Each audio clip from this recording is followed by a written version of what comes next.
প্রিয় ছাত্রছাত্রীরা, সোমনাথদার কোচিং সেন্টারে তোমাদের সবাইকে স্বাগত। আজকের ভিডিওতে থাকছে দেখো প্রান্তিক রাষ্ট্রবিজ্ঞান সম্পূর্ণ নতুন সংস্করণ, শান্তনু সরকার, ক্লাস 11 সেমিস্টার 1। প্রথম অধ্যায় শাস্ত্র হিসেবে রাষ্ট্রবিজ্ঞানের প্রকৃতি ও পরিধি। এই অধ্যায়ের অনুসরণীর প্রশ্ন এবং উত্তর নিয়ে আলোচনা করে দেব।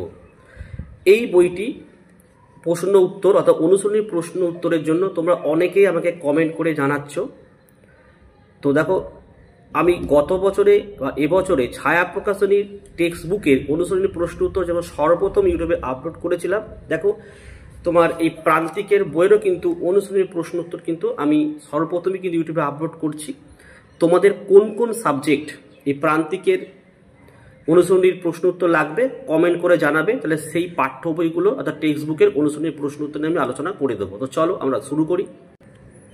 চলো, এই অনুসরণীর প্রশ্ন উত্তর এই চ্যাপ্টারে আমি দুটো পার্টে ভিডিও দেব। প্রথম পার্টে তোমরা দেখো এমসিকিউ আর শূন্যস্থান পূরণ, আর বাকি পার্টে যে জিনিসগুলো রয়েছে ওগুলোকে তোমাদের বুঝতে হবে এবং যেহেতু সময় লাগবে তাই এই পার্টে আমি অনুসরণীর এমসিকিউ এবং শূন্যস্থান পূরণগুলো নিয়ে আলোচনা করছি। চলো, 1 নম্বর দেখো, পলিটিক্স গ্রন্থটি রচনা করেন, উত্তর লিখবে অ্যারিস্টটল।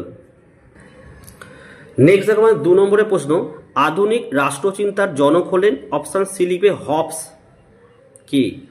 3, রাজনীতিকে একটি সর্বজনীন অথবা সার্বিক কার্যকলাপ বলে চিহ্নিত করেছেন, অপশান বি লিখবে ডেভিড স্টোন।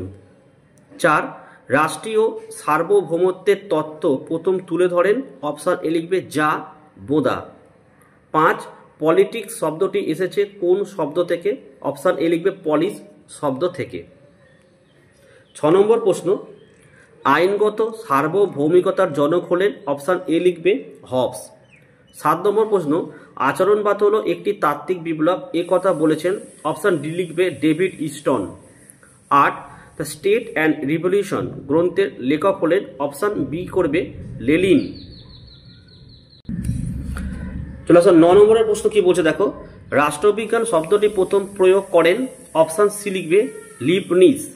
10 দেখো, জেরেমি বেন্থাম কোন মতবাদের জন্য সুপরিচিত, অপশান ডি লিখবে হিতবাদ বা উপযোগিতাবাদ। 11 নম্বরের প্রশ্ন, গ্রিক শব্দ পলিস বলতে বোঝায়, অপশান এ লিখবে নগর রাষ্ট্রকে। 12 নম্বরের প্রশ্ন, রাষ্ট্রবিজ্ঞান হলো রাষ্ট্রের অতীত, বর্তমান ও ভবিষ্যৎ সম্পর্কে পাঠ, উক্তিটির বক্তা, অপশান এ লিখবে প্লেটো। 13 নম্বরের প্রশ্ন, রাষ্ট্রবিজ্ঞান কথাটির প্রথম প্রয়োগ ঘটে, অপশান বি 1701 খ্রিস্টাব্দে। 14, প্যারিসে কোন সালে আন্তর্জাতিক রাষ্ট্রবিজ্ঞান সম্মেলন অনুষ্ঠিত হয়, অপশান বি 1948 খ্রিস্টাব্দে। 15 দেখো, রিপাবলিক গ্রন্থটি কার লেখা, অপশান সি প্লেটোর লেখা। 16, প্রথম রাজনৈতিক মানুষ এর ধারণার জন্ম দেন, অপশান সি করবে গার্নার। 17 দেখো, সাবেকি দৃষ্টিভঙ্গি অনুযায়ী রাষ্ট্রবিজ্ঞানের আলোচ্য বিষয়বস্তু হল, অপশান সি রাষ্ট্র এবং সরকার। 18, নবজাগরণের শিশু হিসেবে পরিচিত, অপশান ডি লিখবে ম্যাকিয়াভেলি।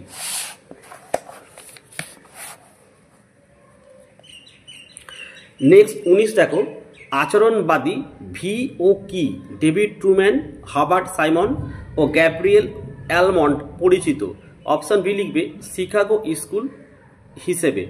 20, একজন নয়া উদারনীতিবাদী রাষ্ট্রবিজ্ঞানী হলেন, অপশান এ লিখবে রবার্ট নোজিক।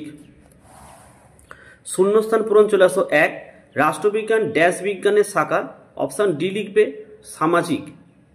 2, ম্যাকিয়াভেলি একজন ড্যাশ রাষ্ট্রবিজ্ঞানী, অপশান এ লিখবে ইতালীয় রাষ্ট্রবিজ্ঞানী।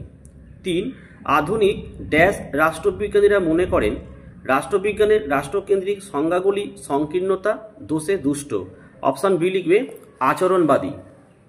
4, রাজনীতি রাষ্ট্রবিজ্ঞানের ড্যাশ দিক, অপশান ডি লিখবে ব্যবহারিক বা ফলিত দিক। 5, ডেভিড স্টোনের মতে ড্যাশ হলো একটি তাত্ত্বিক বিপ্লব, অপশান সি আচরণবাদ। 6 নম্বরের প্রশ্ন, গ্রাহাম ওয়ালস রচিত গ্রন্থের নামটি হল, option C human nature in politics. 7, উদারনীতিবাদ ড্যাশ বিশ্বাস করে, লিখবে শ্রেণী সমন্বয় বিশ্বাস করে, 8 ড্যাশ আইনগত সার্বভৌমিকতার জন্মদাতা, অপশন ডি লিখবে জন লক। 9 সর্বপ্রথম বৃহদায়তন রাষ্ট্রের কথা বলেন, অপশন ডি গ্রিক দার্শনিক। 10 দেখো ড্যাশ প্রথম জনগণের সার্বভৌমিকতার কথা বলেন, অপশন এ লিখবে জ্যাক রুসো। তো দেখো আজকের এই ভিডিওতে আমি শূন্যস্থান পূরণ রাখলাম। বাকি সেকেন্ড পার্টে আমরা বাকি সমস্ত যা প্রশ্ন অনুশীলনীর প্রশ্ন রয়েছে সমস্ত সলিউশন করে দেবো এবং বুঝিয়েও দেব, ঠিক আছে?